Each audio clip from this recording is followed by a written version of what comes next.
Hey, this is Mike Byrnes with another recording about a fantastic interview is about to happen. I'm excited. Sarah's going to tell you a little about herself in a second. But I have a series of these interviews going on to figure out what's going on in our industry, in particular with, RAAs and finding out how AI is helping. So I'm really excited. The 1 minute on me, I'm Mike Byrnes. Probably sick of me if you know me. I'm right in the industry all the time and speak at a bunch of conferences and obviously have a consulting business, Byrnes Consulting. So that's it in a nutshell. You can always go to burnsconsulting.com to read more about me, but everyone wants to know about the one and only Sarah. So tell us a little bit about yourself and what you're doing these days. Sure, and thanks, Mike. I'm so excited to be here. So I lead product strategy and enablement at Carson. I've been at Carson just about 2 years now. And what that really means is that my team is responsible for driving our tech roadmap and teaching our community, both the home office and the advisors, how to use our technology.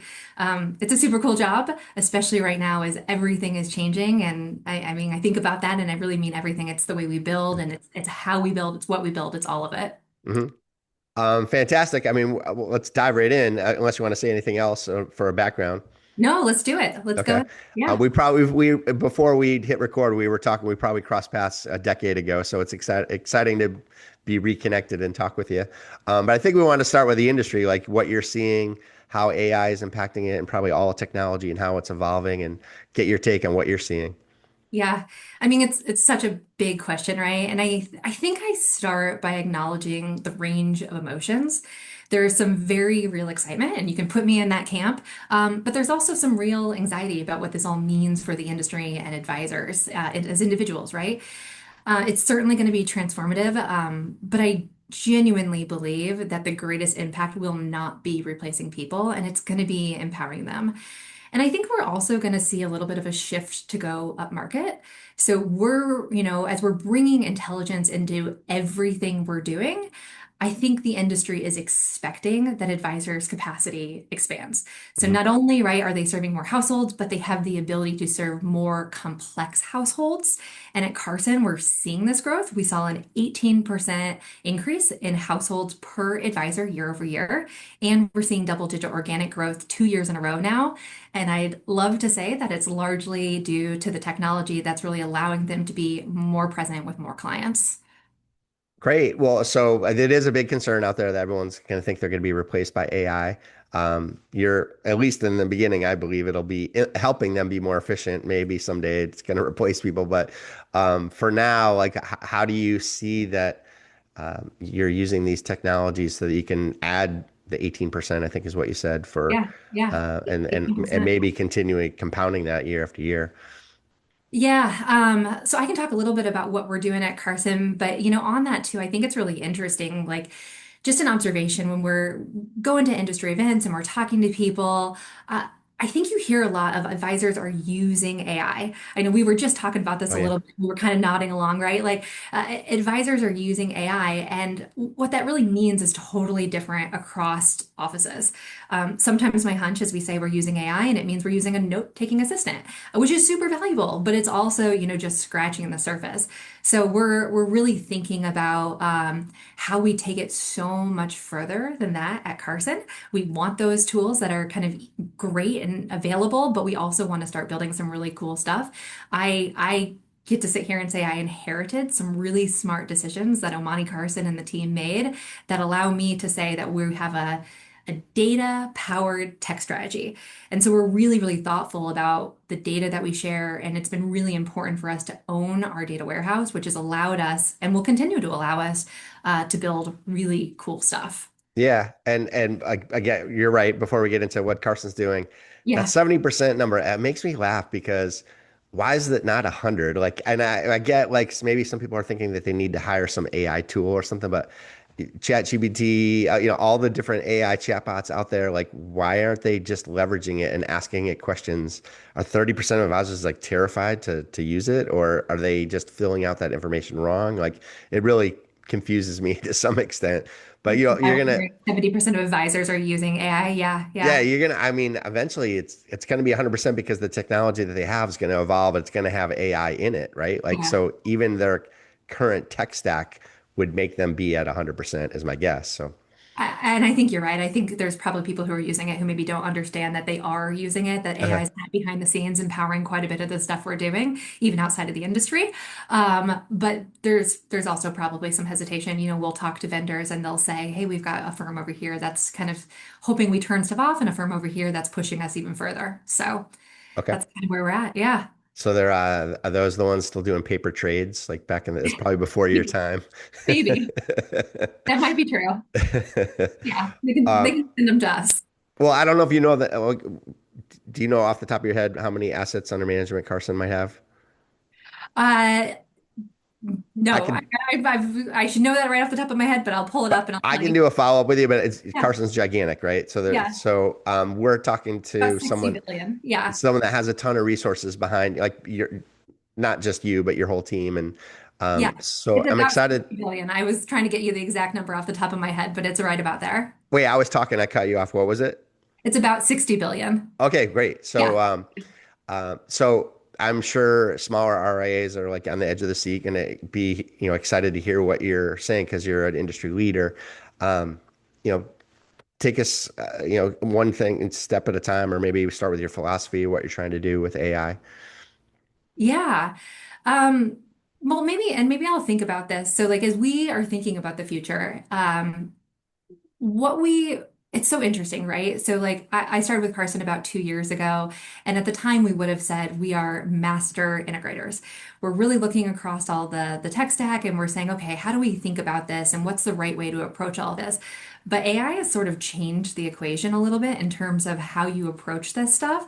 And so now as we look towards, the next couple of years out, and maybe this is like a little bit of a bigger, bolder statement here, but part of what we're thinking is like, how can we automate, or maybe a better word is augment, everything that is not meeting with a client and building a relationship? So, of course, this is with human in the loop or human assisted. So, real people are always in control. But really, like, how do we make sure that that relationship is the thing that they can spend almost all of their time on? All right, that's fantastic. So there's all different kinds of categories of what advisors do behind the scenes that's not in the client meeting. Like, are there specific things that Carson's checking off the box for that automation category or Yeah. augmentation, I think you might have said too. Yeah, yeah, I know. We tend to use automation, but as things evolve, it actually is more of an augmentation, Uh, right? Yeah. yeah, so can you give us an example of what you mean? Yeah, so we started this work. We developed Steve, which is our AI powered assistant. We call him Steve, and so Steve helps advisors find information, analyze documents, prepare for meetings, and navigate workflows more efficiently. So today you can hear someone say, "Go ask Steve," which is a phrase you kind of start to hear around Carson. But really, what you can do is you can ask anything about your clients. You can upload really complex documents behind our firewall. So all the other thing about this, right, is speaking of kind of what advisors may be doing in the industry. Certainly Claude and Chat are powerful tools and wonderful tools, but they're not private. Mhm. So you can upload this stuff behind our firewall. You can generate really cool artifacts using all of the client intelligence that's within our data warehouse and our CRM and our systems, and customize them per client. And then we're continuing to roll out a lot of new capabilities, almost weekly now. So we're moving fast enough, Mike, that we actually are starting to think about the communication strategy even a little bit differently.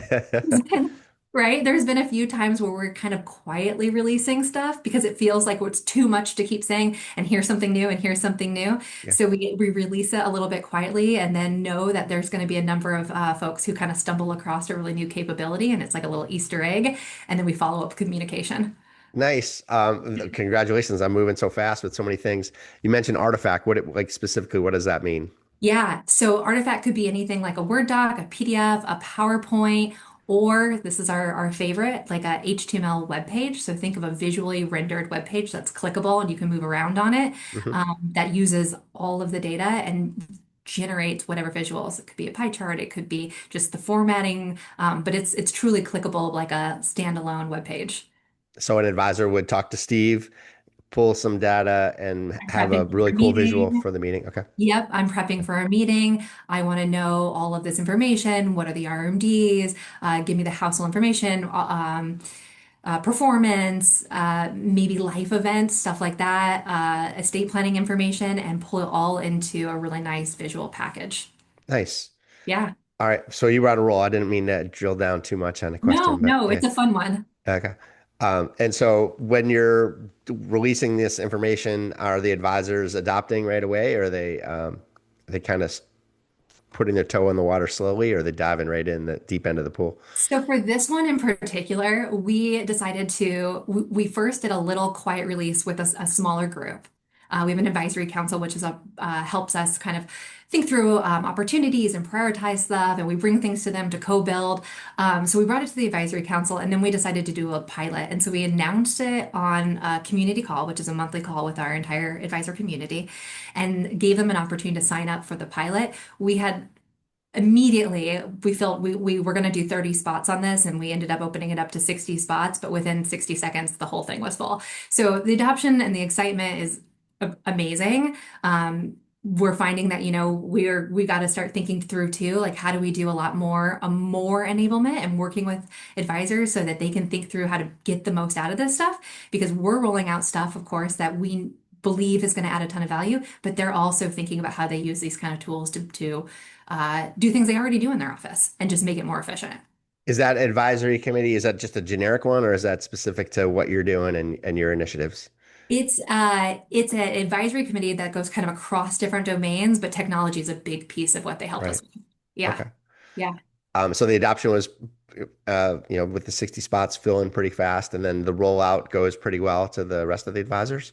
Yep, yep. And we're about to roll something out this week too. And so I'm excited to see the rest of the community get on board with does skills mean anything? Does that language mean anything? But essentially the ability to if you've got a workflow or something that you do every day or kind of repeatedly, you can build a skill in AI. It's not Carson specific language, it's kind of AI language. Yeah. But we're giving them the ability to create their own skills in Steve, our AI, so that they can actually make those prompts that they would do, kind of go copy paste, make those repeatable. So this is another really fun one we're working on. If you like, So, wow, I have so many questions. So, if an advisor within your team is creating something cool, are you getting reports on it so that you can say, "Wow, this is something we should roll out for everybody"? So it's actually yeah, uh, your yeah, R&D is actually with the advisors too. Their research and development, yeah. they're actually experimenting on their own. Yeah, and this is actually my favorite part of the job is that I Mhm. get to co-build solutions with our advisor community.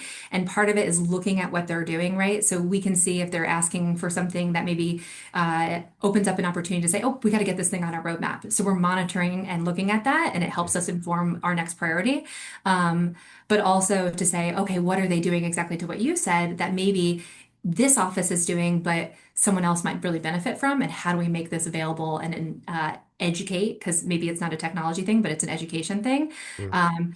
that this is a really awesome use of the technology that others could get a lot of value from. So, the industry we started with, it was about 70% adoption based on, I think it was a custodian survey that I had seen too. I don't know. We probably looked at the same thing. Any idea of what the adoption is with the Carson advisors? Yeah, for specifically for Steve AI, is that what we're? Well, just, yeah, well, it could be in general, but Steve I would be at the heart of it all. Yeah, I would confidently say that 99% of our advisors are using AI. How much they're using different aspects of it, it varies a little bit by office based on their focus and the things that they're kind of leaning into. But almost every single one of our advisors is using AI in some capacity. And then our adoption with stuff like the client intelligence is like it's a tool within Steve so that you can Yeah. go and ask all those questions about your house. That's about 85% of our advisors are using that on a regular basis. So it's highly adopted. Very cool. So I don't want you to give away any trade secrets here, but like of one of the people that's creating some of their own initiatives with Steve, is there a specific example of like something that they solved or something they were looking to do and then you like, wow, this is something we should put on your roadmap? Uh, you know, There's so many of those that we're kind of looking at right now. But I think the thing that most people are starting with is like, what is the stuff that they do today that could be so much more efficient? Hmm. So we often hear from advisors around like prepping for a meeting, right? It's a Right. huge amount of time. I think I've seen stats around like 30% of advisors' time is spent preparing for a client review. And so I think they're leaning into those things that they already, it's a job to be done. That how do I do this so much better? And then as they start understanding how they can do stuff, then you start to see like the minds expand and then everyone's going, oh, okay. And I could do this and I can start to do that. And oh, could I make a bucketing visual over here? Is that something I could do for clients? Or how do I want to think about this? So it's been cool to see sort of that starting place and then where people kind of expand into brand new ideas. And that's what we're digging into now. So the whole thing with agentic AI is that it's going to be tricky for like the human in the loop part. Like where does that come in? So if you had an advisor that created some report to set up for a meeting, Steve hopefully would hit the ball out of the park the first time. But what if there is a mistake or something? So is that where your team comes in and says we need to vet this before you bring it to prime time kind of thing? Yeah, we have like built into the technology, we've got some kind of guiding principles and some standards. And so human in loop is huge. It's one of those. Like we would never send an email directly, like have AI directly send an email to a client. Like that is always going to go through an advisor, through a team, and Hmm. make have the chance to review it. So that's very much built into the process. So another example would be, like account opening or any of those kind of operational functions. None of that stuff is going to happen unless, you have something that pops up and says, "Hey, is this what you want to do? Is this information look correctly?" And it's all seamless. It's built into the experience, but you've got those, I'll call them gates, right? Those human in the loop gates to Yeah. make sure that nothing's getting pushed into a system or to a client that you wouldn't be confident with. Okay. Um, Earlier in prepping, you had talked about like solving advisor problems, I think, or like real solutions for them. Um, Yeah. is there more that you want to talk about there? I, I mean, this is really our North Star. So technology and specific solution aside, like as we work, it's a really, I think, unique part of Carson.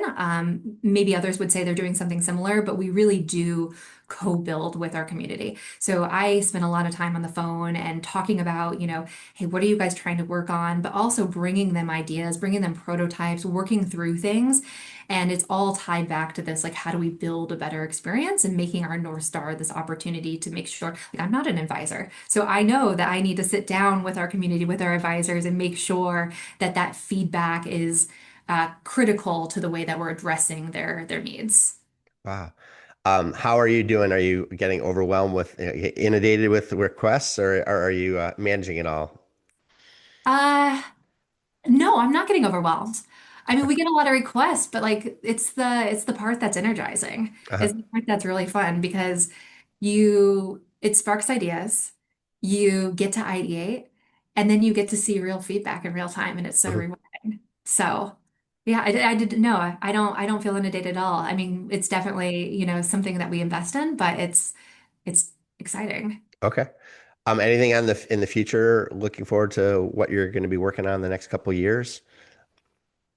Oh man, we've got so many things. I think that as we're looking forward, and I kind of said this, but like, how do we really start taking as much as possible off of their plates and then thinking about what that means for their capacity and their ability to serve more complex clients and really where we layer intelligence across the entire operating system. So it's not just chat, right? Where a lot of it starts is like it's a chat and it's an assistant, and you go in and you ask questions and you get information and it's fast and it's great and it's all of these things. Mhm. Where do we start to be even more proactive? Because Mhm. sometimes you don't know what to ask. And so, how do we start to go in that direction where we can surface a lot of stuff on advisors' behalf and on their team's behalf? Very cool. Yeah. Um, I always ask this near the end, like, is there any question I should have asked that I haven't asked, or is there something that you want to talk about? Gosh, we covered a lot. I'm trying to think if there's something we didn't cover. I mean, we could take it in any direction, but I don't think there's anything we missed. Okay. So, Yeah. but you're excited about this and overall, it probably is a pretty good competitive advantage for Carson to be recruiting and bringing in other advisors if all goes well. That's the hope, right? But we did really lean into how do we think about AI for advisors, Mhm. and then building on that, bringing some of that same technology into the home office to create even more white glove service for the community. So, uh, yeah, that's the hope. Well, you're the best for making so much time. I really appreciate it. I know you're busy. If anyone wants to learn more about Carson, they can go to Go to Carson's website. You can find me on LinkedIn. I'd be happy to talk more about what we're doing and how we're thinking about technology. Fantastic. And I'm Mike Byrnes. It's Byrnes, burnsconsulting.com if you want to learn more. But we'll look forward to sharing this and making it into an article. Thank you for all the time. Yes, thank you so much, Mike. All right, take care. Bye.